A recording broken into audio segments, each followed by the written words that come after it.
Hello, everyone. Thank you for tuning in. Hope you are having a great day. So I thought today in this segment of the Teach ATX Business Workshop, I thought we would, instead of our usual Shark Tank episode, I thought we'd look at this presentation which I created, which helps teenagers and high schoolers in general to start a business. So I know a lot of high schoolers have problems with starting businesses. They don't really know where to start. They don't know how to actually embark on their journey, but I thought this presentation would provide sufficient information in a condensed manner where you guys can take notice of and just use it to your advantage in starting your own business. So without further ado, let's get into it. So the first step is to really take a step back and think about what you're good at. You really want to think about what you like doing, your hobbies, your interests, and think about the problems which you face in those hobbies or interests. You want to think about what could I fix in these things? What could I make better? I actually think that in basketball, a lot of the things you see with the way that basketball is played, like there's new shoes, there's new wristbands, there's new headbands. All these things are things to improve upon the game of basketball. Like you can find these improvements in almost every single hobby or interest. And you really just want to think about what you like doing and then how you can solve the problems in these areas of interest. Step number 2, you want to think about what skills you actually have. So that could be anything from managing money, getting the word out of something.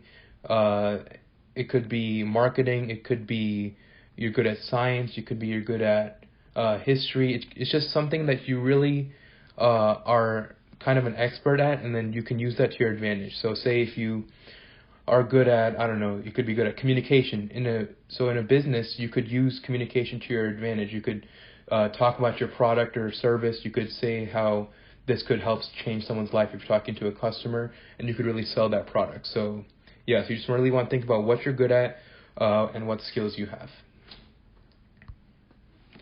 The third step is really important, which a lot of entrepreneurs overlook.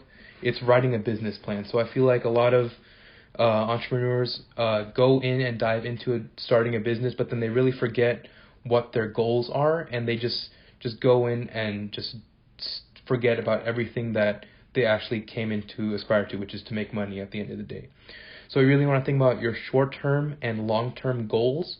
So a short-term goal is basically saying, I want to maybe get the product out, get the word out. I want people to take notice of what I'm selling. I want specific sponsorships. I want specific advertisements to be carried out.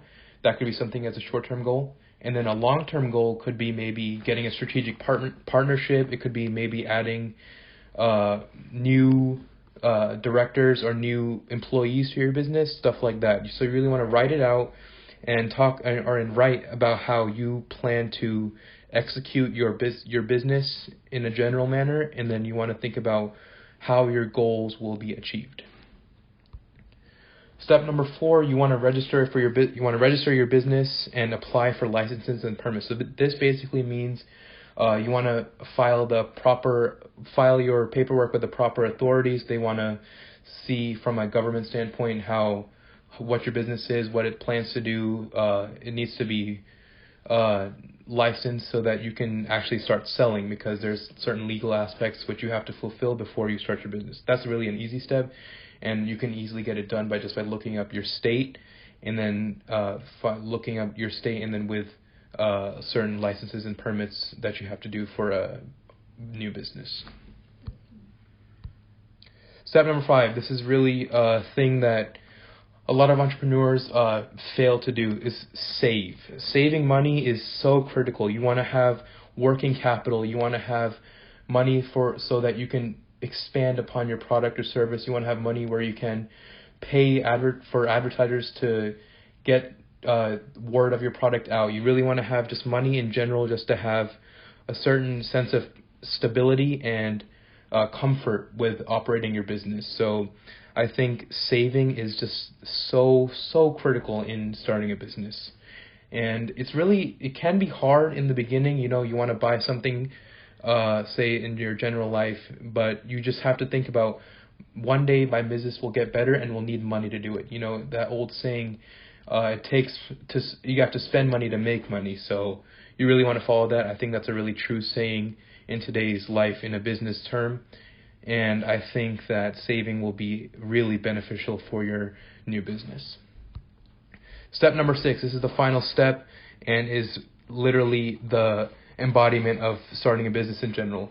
Get out there and start selling. You want to go and execute. You want to go in head first and see just what the market is. See how it is to sell your product. Maybe you want to go to a store. Just go into a store and just say like, hey, this is my product. I just started it, and I just want to see if there's any opportunities for me to sell this in your store. And maybe if they say no, that's the worst case. But if luck is on your side, they'll say yes. Maybe they'll do a cold run, maybe just about a quantity of 20 or 15 or whatever, any specific quantity of your product, and they'll see how it is. If it's good, which it hopefully will be, they'll come back for more and keep asking for purchase orders. So, just selling in general, maybe it could be door to door. You could just go knock on your neighbor's door, say, hey, this is my product. It was interesting if you want to maybe buy it. This is what it does. This is the benefits of it. And they're like, okay, maybe not. Or if they are passionate about the product, they're like, okay, I'll buy it from you. And the worst they can say is no. I mean, you just don't stop there. You just go out and go sell. If someone says no, go on to the next person and the next person. And, there really is no limit to how much you can sell. Selling is a skill you can develop over time. It's not that hard. You just go, be confident, be cool, be passionate, and show people what your product does, and you will be fine. Trust me, you will be fine. So thank you for listening to this short and condensed presentation of how to start a business. I hope you take this advice and, God willing, start a business that you really like, that you're really passionate about,